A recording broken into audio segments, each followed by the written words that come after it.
రైతు సోదరులకు నమస్కారం. మీరు చూస్తుంది రవి రైతుబడి యూట్యూబ్ ఛానల్. దయచేసి మన ఛానల్ని కొత్తగా చూసినట్లయితే సబ్స్క్రైబ్ చేసుకోండి. మరిన్ని వివరాల కోసం మన ఛానల్ని ఫాలో అవ్వండి.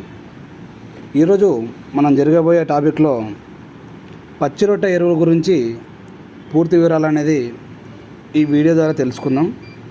దయచేసి ఎవరు కూడా వీడియోని ముందుకు స్కిప్ చేయకండి. ఎందుకంటే ఈ స్కిప్ చేయడం వల్ల మనం పూర్తిగా మ్యాటర్ని కూడా తెలుసుకోలేకపోవచ్చు. మనం ఈ యొక్క పచ్చి రొట్టె ఎరువు గురించి అంశం చూసుకున్నట్లయితే, ఈ పచ్చి రొట్టె ఎరువులో ఇప్పుడు ఉన్న పరిస్థితిలో రైతులు సంవత్సరానికి 2 పంటలు వేస్తున్నారు.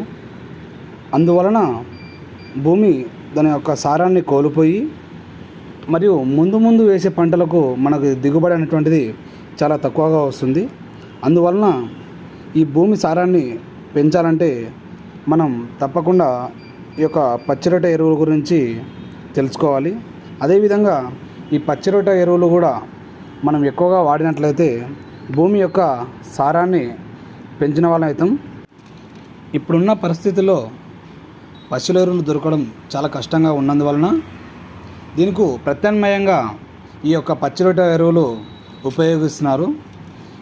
ఈ పచ్చి రొట్టె ఎరువులు అంటే జనుము, జీలుగా, పిల్లి పెసర మరియు అలసందలు ఇవన్నీ కూడా పచ్చి రొట్టె ఎరువులుగా రైతులు వాడుకోవచ్చు.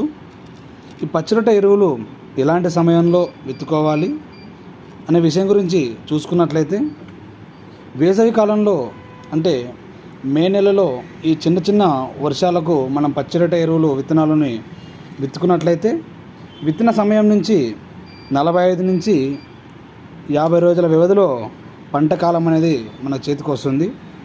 అప్పుడు ఈ యొక్క పంటను కలియదున్నుకోవాలి.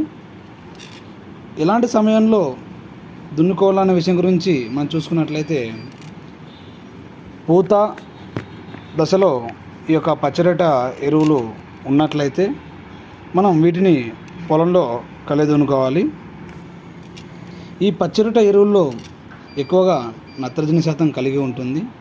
ఈ విధంగా పచ్చి రొట్టె ఎరువులు మనం భూమిలో వేసినట్లయితే భూమికి చాలా వరకు సారం అనేది పెరుగుతుంది. దీని తర్వాత వేసిన పంట అధిక దిగుబడి వస్తుంది.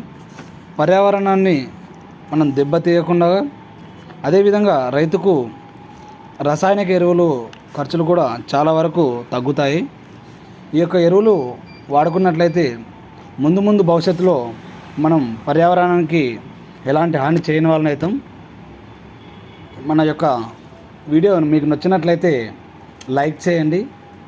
మరిన్ని వివరాల కోసం మా యొక్క రవి రైతుబడి ఛానల్ని సబ్స్క్రైబ్ చేసుకోండి. జై జవాన్, జై కిసాన్.